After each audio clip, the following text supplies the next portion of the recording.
Hello beautiful soul! Welcome back to my channel. This is Mei Chang. I'm here from Japan, Kabayan Libra. This reading is for you. October, November, December. Tingnan natin, sisilip tayo. Siyempre, babasahan para natin yan ng every month reading. Sisilip lang tayo. 3 months to go before ending ng year 2025. Maraming salamat muna sa mga subscriber, new subscriber, cross-watcher, at sa mga bagong pasok yan. Welcome na welcome kayo sa bahay ni Ate Aimee. Salamat din sa nakataba ng puso ninyong mga comments at sa mga nagpa-personal reading. Marami pong salamat. Kung gusto nyo na energy nyo lang talaga, ang gusto nyo makuha natin, all the details is in description below. This is a general reading kabayan. Libra, kunin mo lang ang sayo at itapon ang hindi naman sayo. October, nangyayari or mangyayari pala. November. Use your own intuition, lawakan nyo ang inyong isipan, energy reading tayo. Ano man ang gender mo, ano man ang iyong edad, November 2025 Libra.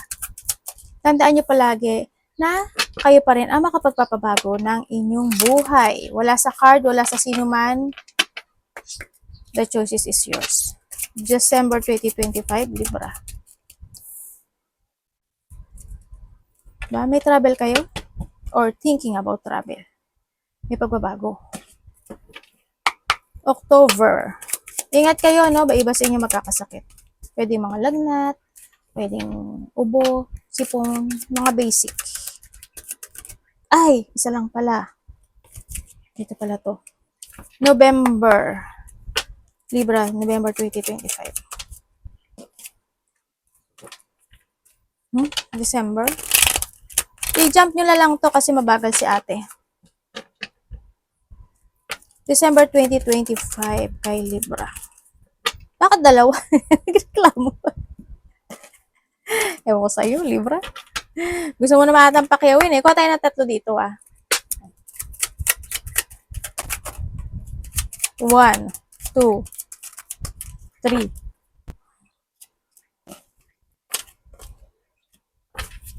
November 2025 para kay Libra. Diyos ko po, ang bilis ng araw, ano? Grabe. Saan ka? Ang bilis talaga.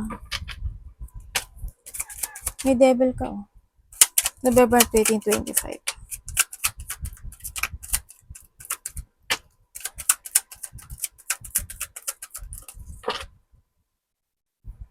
Devil talaga lumabas. Ganun, ate.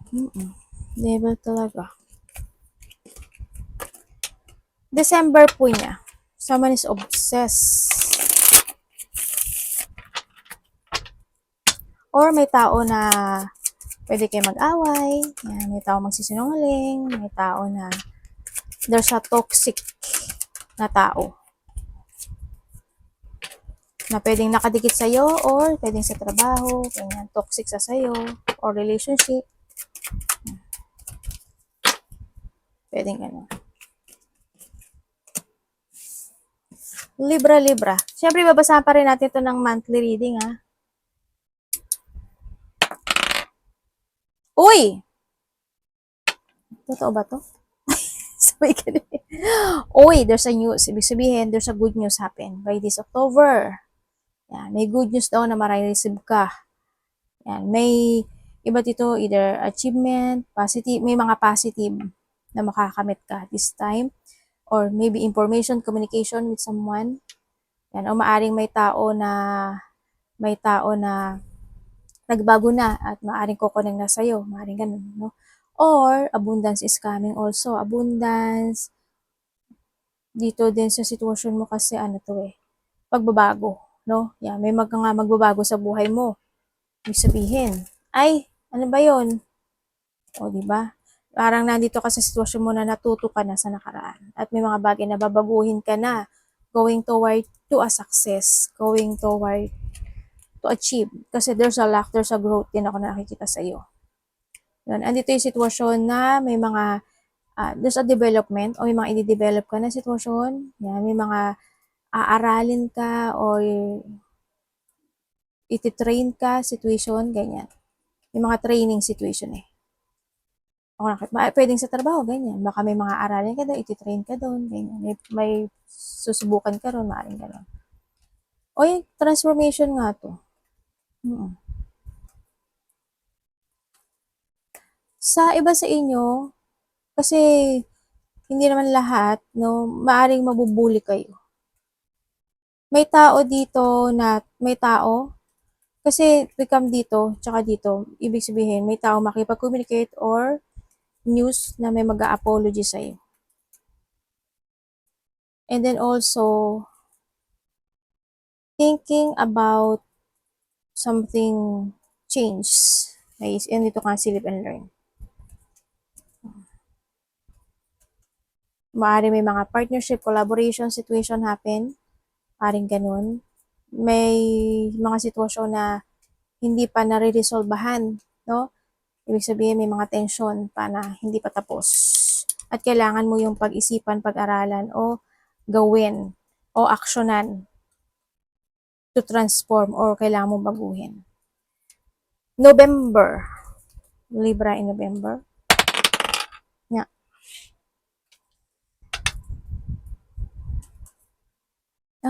Okay.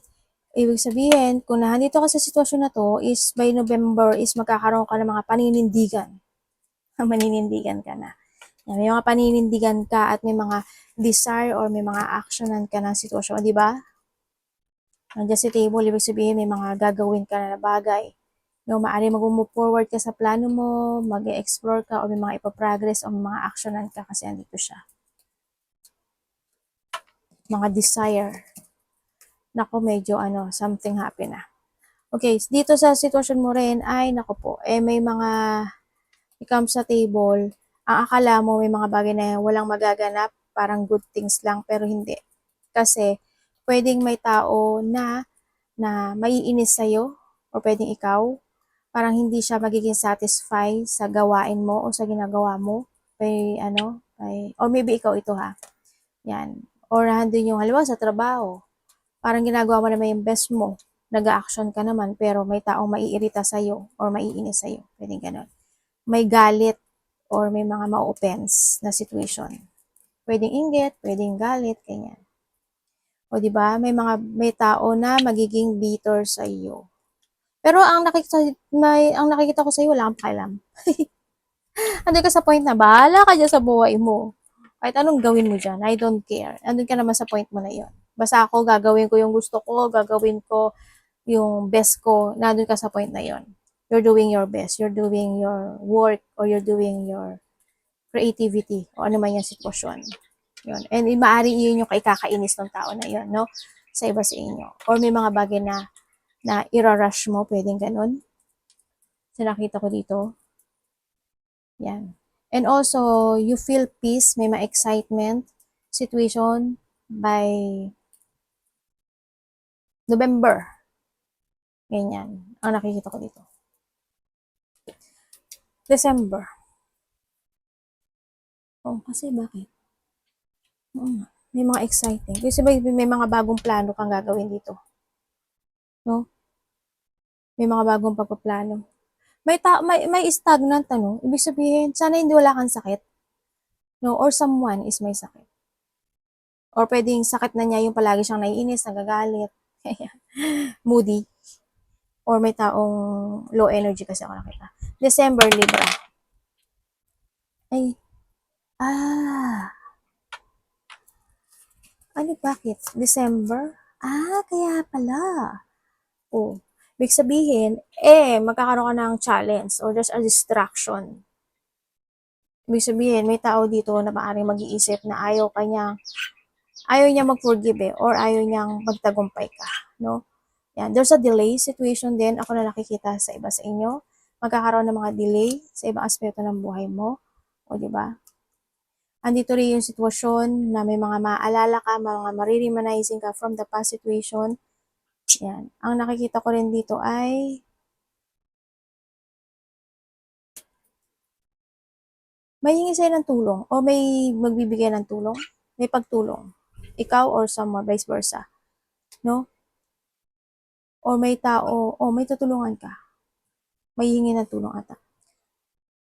Siyempre meron daw may tao na may maaalala ka sa nakaraan.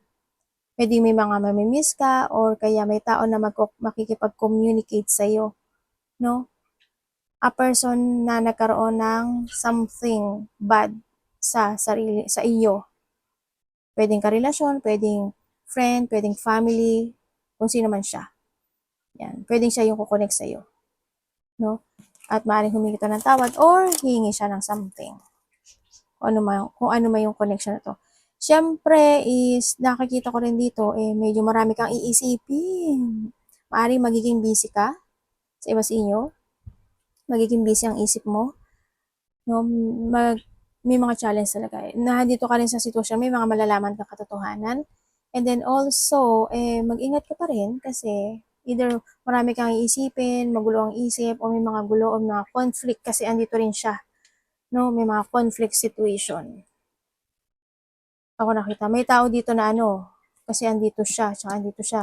May tao magmamarunong, may tao na pwedeng sa trabaho kasi ito no, sa iba. Pwedeng sa family mo, pwedeng ganyan, connection. Kapatid, karelasyon, sino man siya. Yun ang nakikita ko dito. May taong magiging ganun ang situation. Magkakaroon ng disagreement, conflict, may magtataas ang ego, may taong magiging very defensive, ganyan, may tao na kasi andito siya, nakita mo yan? Bubuwagin niya yung kasiyahan mo. O bubuwagin niya yung katahimikan mo, pwedeng gano'n. So, iba naman sa inyo is, andito ka sa sitwasyon mo na you're cutting the cord with someone. Parang iisipin mo na, tanggalin ko lang ito sa buhay ko. Tanggalin ko na yung, hindi man yung tao na yun sa sarili mo, siguro may mga ilelet ko ka sa buhay mo. Ayoko na makipag-away, ayoko na makipagtalo, ayoko na ng ganito. Basta magpo-focus na lang ako sa mga pangarap ko sa buhay. Pwedeng ganun. Sa iba sa inyo. Mas more ka magkukumit, no? Mas more mong poprotektahan yung energy mo, mas more poprotektahan yung kapayapaan mo, mas more mong poprotektahan yung sarili mo. Sa iba sa inyo, ganun na. Yun ang nakikita ko dito. And then, syempre, kumbaga you put boundaries at magkakaroon ka ng limitation. Yun ang nakikita ko sa iba. Merong may malalaman ka talagang katotohanan. O may tao makikipag-communicate sa'yo. O ikaw to. Mag-ingat ka when it comes sa mga actions mo, ha? Sa decision making and action. Kasi pwedeng hindi maging... Maingat ka naman Nakikita ko naman maingat ka kasi pinag-iisipan mo talaga siya kung tama or mali. Pero may mga point talaga na kasi andito to. Andito rin siya. May mga point talaga na i-distract ka ng taas. Kakaroon distraction. Kumbaga, bibigyan ka ng challenge. ng challenge. Yun. Yun na wawasakin niya yung yung wawasakin niya yung ikaw. Ganyan. Yan, malaki man o maliit yan. Ganyan. Arigato naman, God bless.